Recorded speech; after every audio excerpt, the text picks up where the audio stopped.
Bienvenue dans Pratique ton français avec des histoires. Es-tu prêt à pratiquer ton français et à devenir plus fluide? Commençons. Il était une fois une douce petite fille qui était aimée de tous ceux qui la voyaient, surtout de sa grand-mère. La grand-mère l'aimait tant qu'elle lui offrait tout ce qu'elle voulait. Un jour, elle lui offrit un petit chaperon en velours rouge qui lui allait si bien qu'elle décida de le porter tout le temps. De ce fait, tout le monde l'appelait Petit Chaperon Rouge.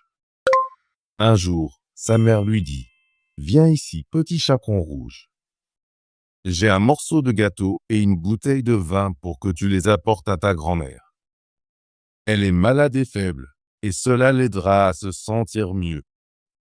Pars avant qu'il ne fasse trop chaud et fais attention en marchant, ne quitte pas le chemin. Si tu le fais, tu pourrais tomber et briser la bouteille, et ta grand-mère ne recevra rien. Aussi, quand tu entreras dans sa chambre, n'oublie pas de dire « Bonjour » et ne regarde pas partout avant de faire cela. Je ferai très attention, dit Petit Chaperon Rouge, et elle promit à sa mère. La grand-mère vivait dans les bois, à environ 1 kilomètre du village. Dès que Petit Chaperon Rouge entra dans la forêt, elle rencontra un loup. Petit Chaperon Rouge ne savait pas à quel point il était maléfique et ne ressentait aucune peur. « Bonjour, Petit Chaperon Rouge, dit le loup. « Merci, gentil loup, répondit-elle. « Où vas-tu si tôt, Petit Chaperon Rouge ?» demanda le loup. « Chez ma grand-mère, répondit-elle. « Que as-tu dans ton tablier ?» demanda le loup. « Du gâteau et du vin. J'ai cuisiné hier pour que ma grand-mère malade ait quelque chose de bon pour la rendre plus forte, dit Petit Chaperon Rouge. « Où habite ta grand-mère ?» demanda le loup. « Un bon bout plus loin dans les bois. Sa maison est sous 3 grands chênes, avec quelques noisetiers en dessous. Tu dois la connaître, répondit Petit Chaperon Rouge. Le loup se dit, quelle douce petite fille. Elle fera un bien meilleur repas que la vieille femme. Je dois être astucieux pour attraper les deux. Il marcha donc aux côtés de Petit Chaperon Rouge pendant un moment, puis il dit, regarde, Petit Chaperon Rouge, comme les fleurs sont belles ici. Pourquoi ne regardes-tu pas autour de toi?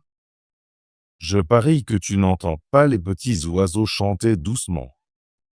Tu marches si sérieusement, comme si tu allais à l'école, tandis que tout le reste dans les bois est joyeux. Petit Chaperon Rouge leva les yeux, et lorsqu'elle vit le soleil briller à travers les arbres et les jolies fleurs partout, elle pensa, peut-être devrais-je cueillir quelques fleurs pour ma grand-mère. Elle aimerait aussi cela. Il est encore tôt, donc j'ai le temps. Elle quitta donc le chemin et s'enfonça dans les bois pour trouver des fleurs. Chaque fois qu'elle en cueillait une, elle en voyait une encore plus jolie plus loin et courait après, s'enfonçant de plus en plus dans la forêt.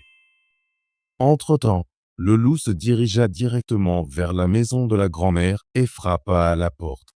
« Qui est là ?» demanda la grand-mère. « Petit Chaperon Rouge, répondit le loup. J'ai du gâteau et du vin. S'il te plaît, ouvre la porte. Soulève le verrou, appela la grand-mère. Je suis trop faible pour me lever. Le loup souleva le verrou et la porte s'ouvrit. Sans dire un mot, il se rendit directement au lit de la grand-mère et l'engloutit. Puis il enfila ses vêtements, mit son chaperon, se coucha dans le lit et tira les rideaux. Petit Chaperon Rouge, entre-temps, avait cueilli des fleurs. Quand elle eut enfin rassemblé assez pour porter, elle se souvint de sa grand-mère et se dirigea vers sa maison. Elle fut surprise de voir la porte de la chaumière ouverte, et lorsqu'elle entra, elle ressentit une étrange sensation et se dit « Oh là là! Je me sens mal à l'aise aujourd'hui. J'aime d'habitude être avec ma grand-mère. » Elle appela « Bonjour », mais n'obtint aucune réponse. Elle se dirigea donc vers le lit et tira les rideaux. Elle trouva sa grand-mère, avec son chaperon tiré bien sur son visage, ayant l'air très étrange. « Oh, grand-mère, dit-elle, comme tu as de grandes oreilles. »« C'est pour mieux t'entendre, mon enfant, répondit le loup. »« Mais, grand-mère, comme tu as de grands yeux, dit-elle. »« C'est pour mieux te voir, ma chère, répondit-il. »« Mais, grand-mère, comme tu as de grandes mains, dit-elle. »« C'est pour mieux te serrer dans mes bras, dit le loup. »« Oh, mais, grand-mère, comme tu as une terrible grande bouche, s'exclama-t-elle. C'est pour mieux te manger, grogna le loup. À peine le loup avait-il dit cela qu'il sauta hors du lit et avala Petit Chaperon Rouge tout entière. Après que le loup eut mangé, il se recoucha dans le lit, s'endormit et commença à ronfler bruyamment. Un chasseur passait près de la maison et pensa, comme la vieille femme ronfle fort, je devrais vérifier si elle a besoin de quelque chose. Il entra dans la chambre et vit le loup couché dans le lit.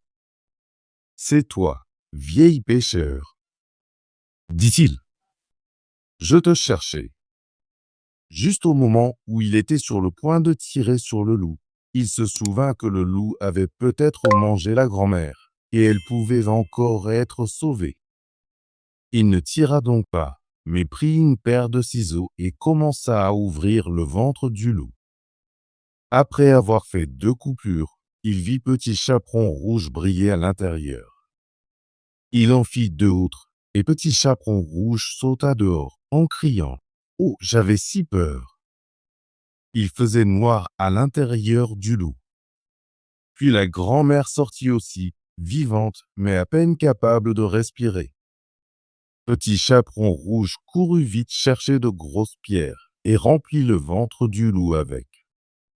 Lorsque le loup se réveilla et essaya de s'enfuir, les pierres étaient si lourdes qu'il tomba mort. Alors, tous 3 étaient heureux. Le chasseur emporta la peau du loup chez lui. La grand-mère mangea le gâteau et but le vin que Petit Chaperon Rouge avait apporté, et elle commença à se sentir mieux. Mais Petit Chaperon Rouge se dit, « Je ne quitterai jamais le chemin et n'irai plus dans les bois quand ma mère m'aura dit de ne pas le faire. » Il arriva aussi qu'une fois, lorsque Petit Chaperon Rouge apportait à nouveau des gâteaux à sa grand-mère, un autre loup lui parla et essaya de la tromper pour la faire quitter le chemin. Cependant, Petit Chaperon Rouge fut prudente et continua tout droit. Elle dit à sa grand-mère qu'elle avait rencontré un loup qui lui avait dit « Bonjour », mais avait d'un regard si maléfique dans les yeux qu'elle était sûre qu'il l'aurait dévoré s'il n'avait pas été sur la route publique. « Eh bien, dit la grand-mère, nous allons fermer la porte pour qu'il ne puisse pas entrer. » Peu d'après, le loup frappa et cria « Ouvre la porte, grand-mère. » C'est Petit Chaperon Rouge, et j'apporte des gâteaux. Mais elles ne répondirent pas et n'ouvrirent pas la porte. Le loup fit le tour de la maison plusieurs fois, puis sauta sur le toit, planifiant d'attendre que Petit Chaperon Rouge rentre chez elle le soir pour pouvoir la suivre en cachette et la manger dans l'obscurité. Mais la grand-mère vit ce qu'il pensait. Devant la maison se trouvait une grande auge en pierre. Alors elle dit à Petit Chaperon Rouge, « Prends le seau, Chaperon Rouge. J'ai cuisiné des saucisses hier, alors tu peux transporter l'eau bouillante pour la mettre dans l'auge. » Petit Chaperon Rouge remplit l'auge d'eau. L'odeur des saucisses parvint au loup, et il jeta un coup d'œil en bas, étirant son cou si loin qu'il perdit son équilibre et glissa du toit dans l'auge, où il se noya. Petit Chaperon Rouge rentra chez elle heureuse, et personne n'essaya jamais de lui faire du mal à nouveau. Excellent travail! Veux-tu pratiquer ton français et devenir plus fluide? Abonne-toi et active la cloche de notification pour ne manquer aucune de nos histoires gratuites en français. À bientôt dans la prochaine vidéo.